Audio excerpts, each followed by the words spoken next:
आज हम लोग बहुत ही इम्पॉर्टेंट चैप्टर होम्योपैथिक फार्मेसी का पोसोलॉजी के बारे में पढ़ने वाले हैं। ये एक ऐसा चैप्टर है, अगर आप इसको नहीं पढ़ें तो आप अच्छे डॉक्टर नहीं बन सकते हैं, क्योंकि यही एक ऐसा चैप्टर है जो हमको बताता है कि किसी पेशेंट को कैसे मेडिसिन प्रोवाइड कराना है और किस पोटेंसी में किस फॉर्म में देना है। ठीक, तो चलो स्टार्ट करते हैं। चैप्टर का नाम है पोसोलॉजी, होम्योपैथिक फार्मेसी का ये एक चैप्टर है। देखो, बात करें पोसोलॉजी की, तो पोसोलॉजी ओरिजिनेट हुआ है ग्रीक वर्ड से, जो दो टर्म से मिलके बना हुआ है, पोसोज और लॉगस। पोसोज का मतलब होता है हाउ मच। हाउ मच का हिंदी क्या होता है? हाउ मच का हिंदी होगा कितना। और लॉगस का मतलब होता है स्टडी या डिस्कोर्स। ठीक, चलो देखते हैं। Posology originate from Greek word, जो दो टर्म से मिलके बना हुआ है, पोसोज और लॉगस। पोसोज का मतलब होता है हाउ मच। हाउ मच मतलब कितना। कितना क्या? कितना ड्रग, कितना डोज हम किसी पेशेंट को देंगे, वो उसके बारे में स्टडी करना, पढ़ना किसके अंतर्गत आता है? पोसोलॉजी के अंतर्गत आता है। ठीक, पोसोलॉजी एक ग्रीक वर्ड से लिया गया है, पोसोज और लॉगस। पोसोज का मतलब होता है हाउ मच, लॉगस का मतलब होता है स्टडी या डिस्कोर्स, यानी कि कितना ड्रग, कितना डोज हम लोग किसी पेशेंट को देंगे, उसके बारे में स्टडी करना पोसोलॉजी के अंतर्गत आता है। ठीक, पोसोलॉजी का अगर डेफिनेशन देखा जाए तो posology is the doctrine of doses of medicine. Posology क्या है? Doctrine of doses of medicine. अब बात करें डोज क्या है, तो डोज एक ग्रीक वर्ड डोसिस से आया है। डोज ग्रीक वर्ड डोसिस से आया है, जिसका मतलब होता है क्वांटिटी ऑफ ड्रग। डोज जो है ग्रीक वर्ड डोसिस से आया हुआ है, जिसका मतलब होता है क्वांटिटी ऑफ ड्रग। ड्रग की क्वांटिटी को ही क्या बोलते हैं? ड्रग की क्वांटिटी को ही डोज बोला जाता है। ठीक, चलो आगे देखें। ये तो बात रही डोज की और पोसोलॉजी की। होम्योपैथिक पोसोलॉजी क्या इंक्लूड करता है? होम्योपैथिक पोसोलॉजी 4 चीज़ों को इंक्लूड करता है। कौन कौन सा? नंबर 1 है पोटेंसी। दूसरा है क्वांटिटी। क्वांटिटी यानी कि डोज से, क्वांटिटी यानी कि डोज। डोज क्यों? क्योंकि डोज ही है quantity of drug. Third is form, किस फॉर्म में कोई डोज या मेडिसिन हम लोग प्रोवाइड करते हैं किसी पेशेंट को, किस फॉर्म में, या तो वो सॉलिड होगा या तो लिक्विड होगा। ठीक, फिर लास्ट क्या है? Nature of administration of medicine. ठीक, तो होम्योपैथिक पोसोलॉजी क्या इंक्लूड करता है? होम्योपैथिक पोसोलॉजी इंक्लूड करता है पोटेंसी को, क्वांटिटी को, फॉर्म को और nature of administration of medicine को। तो सबसे पहले बात करते हैं हम लोग पोटेंसी क्या होता है। तो पोटेंसी जब आप लोग होम्योपैथ में पढ़ेंगे तो बहुत ही इम्पॉर्टेंट टर्म है पोटेंसी। किस पोटेंसी में कोई मेडिसिन दी जाती है, वो सारे मेडिसिन का अलग अलग पोटेंसी होता है। अलग अलग पोटेंसी में सबको दिया जाता है। ठीक, बच्चा है तो उसको अलग पोटेंसी का चलता है दवा, अगर कोई बुजुर्ग व्यक्ति है तो उसमें अलग पोटेंसी का दवा चलता है। तो बात करें पोटेंसी का, तो पोटेंसी 3 फॉर्म में होता है। एक होता है लो पोटेंसी की दवा, एक होती है मीडियम पोटेंसी की दवा और एक होती है हायर पोटेंसी की दवा। तो लो पोटेंसी कौन होता है? लो पोटेंसी बिलो 30 से नीचे वाले पोटेंसी को लो पोटेंसी बोलते हैं। और 30 से 1 एम की पोटेंसी को क्या बोलते हैं? मीडियम पोटेंसी बोलते हैं।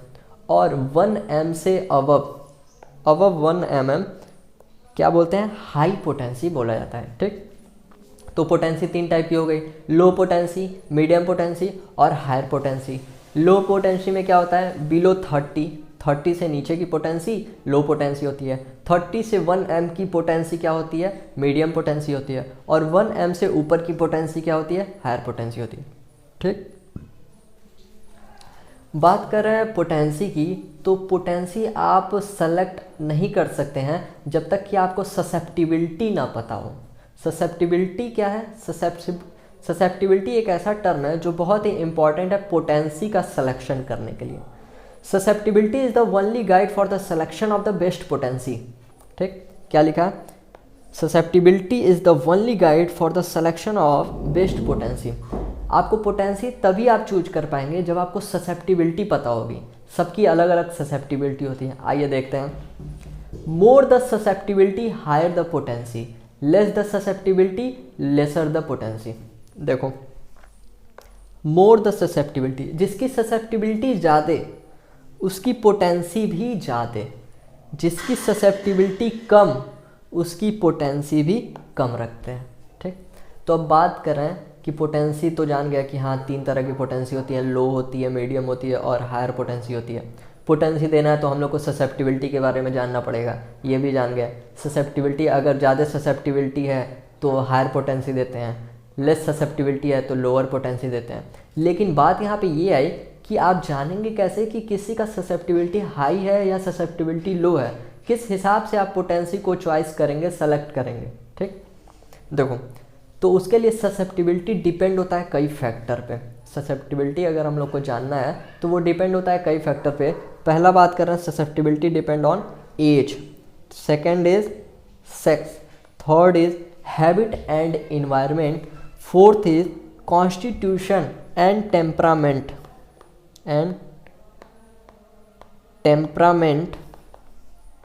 Fifth is nature and depth of disease and last nature of medicine. ठीक, तो ससेप्टिबिलिटी किस पे डिपेंड करेगी? ससेप्टिबिलिटी डिपेंड करेगी एज पे, सेक्स पे, हैबिट इन्वायरमेंट में, कॉन्स्टिट्यूशन टेम्परामेंट में, nature and depth of disease में और नेचर ऑफ मेडिसिन में। ठीक, एज में, सेक्स में, हैबिट इन्वायरमेंट में, कॉन्स्टिट्यूशन टेम्परामेंट पे, nature and depth of disease पे और नेचर ऑफ मेडिसिन पे। तो सबसे हम लोग पहले बात करते हैं कि एज पे कैसे ससेप्टिबिलिटी डिपेंड करती है। ठीक, तो देखो बात करें एज की, किसकी? एज की। तो जो बच्चे होते हैं, यंग बच्चे, चाइल्ड और यंग अडल्ट जो होते हैं, जो बच्चे ही होते हैं और यंग अडल्ट जो होंगे, ठीक है, तो उसमें क्या होता है, उनकी ससेप्टिबिलिटी बहुत हाई होती है। अच्छा, ससेप्टिबिलिटी हाई क्यों होगी? ससेप्टिबिलिटी हाई इसलिए होगी क्योंकि उसमें वियर और टीयर ऑर्गन या टिश्यू नहीं पाए जाते हैं। No wear and tear organ are present, तो इसके वजह से उनकी ससेप्टिबिलिटी बहुत हाई होती है। और बात आई ससेप्टिबिलिटी हाई की, तो अगर ससेप्टिबिलिटी हाई हुआ, मोर द ससेप्टिबिलिटी, तो हायर द पोटेंसी। तो यहाँ पे क्या होगा? Child and young adult require higher potency, ज़्यादा पोटेंसी दी जाएगी, हायर पोटेंसी दी जाएगी। क्यों? क्योंकि no wear and tear organ and tissue are present. ठीक, तो इनकी ससेप्टिबिलिटी क्या हुई? ससेप्टिबिलिटी जो होगी वो हाई होगी। Higher the susceptibility, higher the potency. बात करें ओल्ड एज में, तो ओल्ड में एज में ससेप्टिबिलिटी लो होता है। ससेप्टिबिलिटी लो क्यों होगा? क्योंकि इसमें वियर और टीयर ऑर्गन प्रेजेंट होंगे और साथ ही साथ डीजनरेटिव चेंजेज आते हैं। ठीक, susceptibility low due to wear and tear organ, और डिफ्रेंशिएट होता है, डीजनरेटिव चेंजेज आते हैं। ठीक, पैथोलॉजिकल चेंजेस देखने को मिलते हैं, तो इनकी ससेप्टिबिलिटी लो होगी। और ससेप्टिबिलिटी लो हुई तो क्या होगा? पोटेंसी कैसा दी जाएगा? पोटेंसी जो है लोअर चलेगा, इसमें लोअर पोटेंसी दिया जाएगा। ठीक, अब देखो एज का एक बार और रिवाइज करते हैं। जो चाइल्ड होते हैं और यंग अडल्ट होते हैं उनकी ससेप्टिबिलिटी बहुत हाई होती है, और ससेप्टिबिलिटी हाई होगी तो पोटेंसी हाई दिया जाएगा।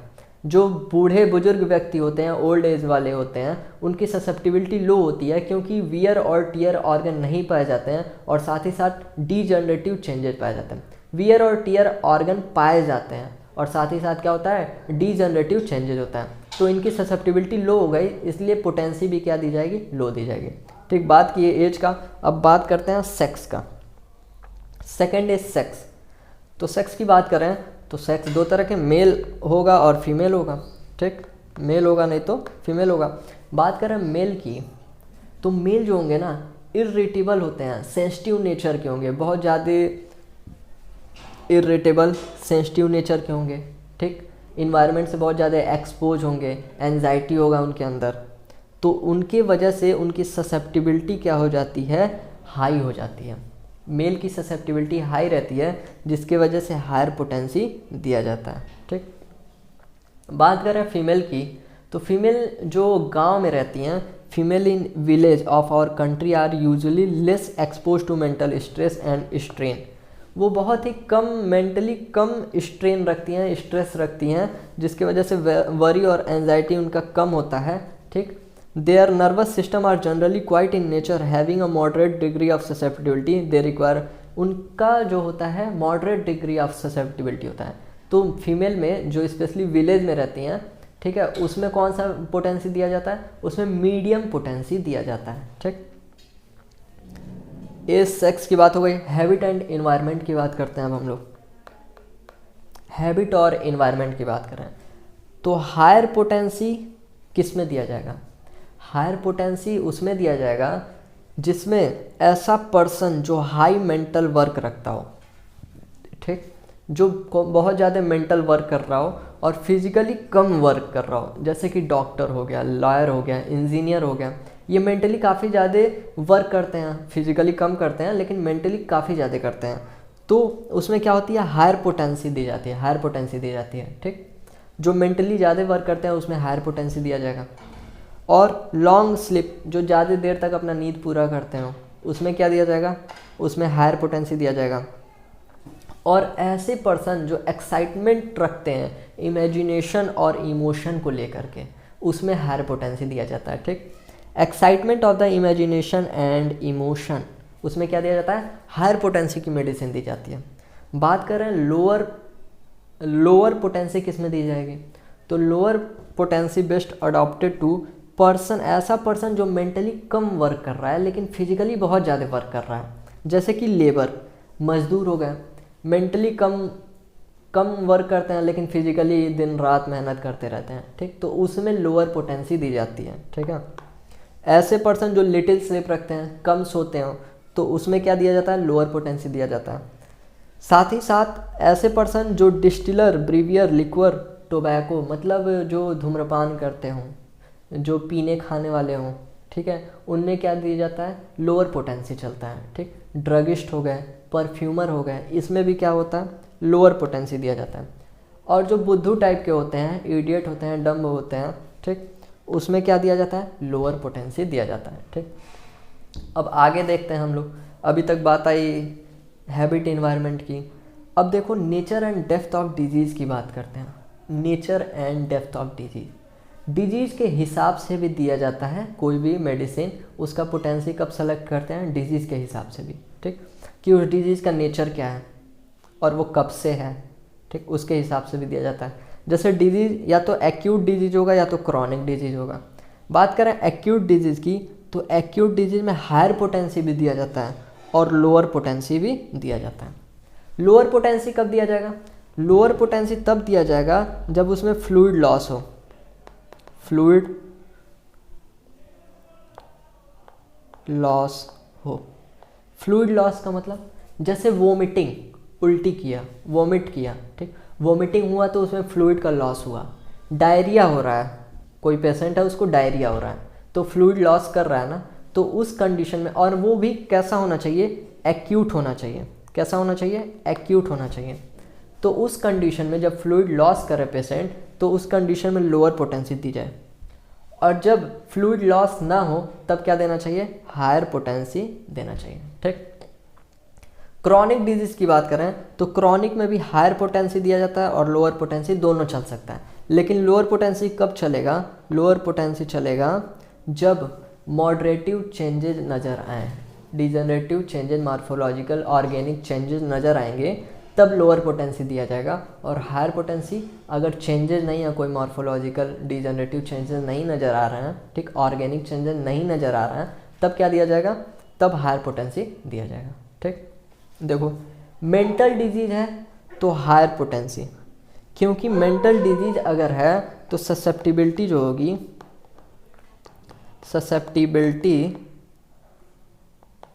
हायर होगी, ससेप्टिबिलिटी हाई होगी मेंटल डिजीज वालों की, जिसकी वजह से पोटेंसी क्या होगा, हायर पोटेंसी दिया जाएगा। ठीक, बात करें नेचर ऑफ मेडिसिन पे भी डिपेंड करता है, अलग अलग मेडिसिन पे डिपेंड करता है, जैसा नेचर होता है मेडिसिन का उसके हिसाब से पोटेंसी सेलेक्ट करते हैं। जैसे कि बात करें नोसोड की, नोसोड सार्कोड से मेडिसिन बनाया जाता है ना, तो नोसोड जो होता है, जैसे कि एग्जांपल क्या है, वैक्सीनियम, और कौन सा एग्जांपल, इयोसिनोफिलियम हो गया, ठीक, ये कैसा मेडिसिन है, नोसोड से बनाया हुआ मेडिसिन है। तो इसमें नोसोड से जितने भी मेडिसिन बनते हैं, नोसोड वाले जितने भी मेडिसिन होते हैं, जैसे कि वैक्सीनियम, इयोसिनोफिलियम, तो उसमें पोटेंसी कैसे दी जाती है, उसमें पोटेंसी भैया हायर पोटेंसी दी जाती है। ठीक, अभी तक बात क्लियर। अब आगे देखते हैं टाइप ऑफ डोज की, कि कौन कौन से डोज के टाइप होते हैं, कौन कौन से टाइप ऑफ डोजेज होते हैं। तो वेरियस काइंड ऑफ डोजेज होते हैं। ठीक, जैसे कि मैक्सिमम डोज, नाम से ही देखो मैक्सिमम, मैक्सिमम यानी कि बहुत ही ज़्यादा, मैक्सिमम, उससे ऊपर कोई डोज नहीं है, वो मैक्सिमम डोज है। ऐसा डोज जिसके ऊपर कोई डोज ही ना हो। ठीक, largest possible quantity of medicine, largest possible quantity of medicine not harmful to human life, largest possible quantity है मेडिसिन की, ठीक, ये हार्मफुल नहीं होती है ह्यूमन लाइफ के लिए। ठीक, बात कर रहे हैं लीथल या फेटल डोज की, लीथल या फेटल डोज नाम से स्पष्ट है, लीथल है, फेटल है। ठीक, इसको नारकोटिक डोज या टॉक्सिकोलॉजिकल, ये बहुत ही हार्मफुल होता है, इतना हार्मफुल होता है कि ये किसी लिविंग बीइंग की जान भी ले सकता है, ये लीथल फेटल डोज होता है। ठीक, बाद में आता है बूस्टर डोज। बूस्टर डोज कौन सा डोज होता है, बूस्टर डोज देखो नाम से ही लग रहा है कि बूस्ट, बूस्टर यानी कि बूस्ट कर देता है। ठीक, ऐसा डोज मान लो तुम किसी पेशेंट को दिए हो और उसके बाद उसी डोज के एक्शन को बढ़ाना है तो बूस्टर डोज देते हैं। बूस्टर डोज पुराने ही डोज के एक्शन को इन्हेंस करता है, enhance the action of initial dose, initial dose जो पुराना डोज है, ठीक, उसी के एक्शन को इन्हेंस करता है। जैसे कि कोविड के टाइम में कोविड आया था, ठीक, फर्स्ट डोज लगा था, सेकेंड डोज लगा था और थर्ड डोज लगा था शायद, उसके बाद से आया एक बूस्टर डोज। बूस्टर डोज क्या किया, वही जो पहले डोज लगा हुआ था उसी के एक्शन को इन्हेंस किया। ठीक है, फिर आता है फ्रैक्शनल डोज या डिवाइडेड डोज, नाम से ही फ्रैक्शनल या डिवाइड, बटा हुआ डोज है। ठीक, फ्रैक्शन ऑफ फुल डोज, कोई फुल डोज है उसको फ्रैक्शन में बांट दिए और फिर उसको लेना था। Which is taken at short interval, short interval यानी कि 1 घंटे या 2 घंटे के अंदर मतलब वो डोज लेना रहता है, उसको क्या बोलते हैं, फ्रैक्शनल डोज या डिवाइडेड डोज। ठीक, उसके बाद आता है फिजियोलॉजिकल डोज। फिजियोलॉजिकल डोज क्या होता है, ऐसा डोज जिसको कोई भी लिविंग बीइंग अगर लेता है वो डोज, तो नॉर्मल अंदर जाके वो हमारी फिजियोलॉजिकल एक्टिविटी या फिजियोलॉजिकल फंक्शन को वो नॉर्मल कर देती है। ठीक है, स्टिमुलेट कर देती है। देखो, which stimulate the normal physiological function of the different organ और सिस्टम ऑफ आवर बॉडी। ठीक, फिर आता है सिंगल डोज। सिंगल डोज मतलब नाम से ही देखो लग रहा है कि सिंगल डोज स्पष्ट है, सिंगल डोज यानी कि एक डोज, ओनली 1 डोज इन 1 डे, मतलब एक दिन में केवल एक ही डोज लेना है, उसको क्या बोलते हैं, सिंगल डोज लेते हैं, बोलते हैं। मिनिमम डोज, मिनिमम डोज क्या होता है, मिनिमम डोज यानी कि सबसे कम डोज, उससे नीचे कोई डोज नहीं है। Smallest quantity of dose, Hahnemann sir जो थे बहुत ही इसको प्रीफर करते थे, क्योंकि ये क्या करता था, ये बेसिकली बॉडी के अंदर जाके वाइटल फोर्स को जनरेट करता था जो कि उस डिजीज से लड़ता था, तो बहुत ही अच्छा था। कौन सा डोज, मिनिमम डोज। ठीक, बात समझ में आया। तो ये रहा पोसोलॉजी का पूरा चैप्टर का समरी।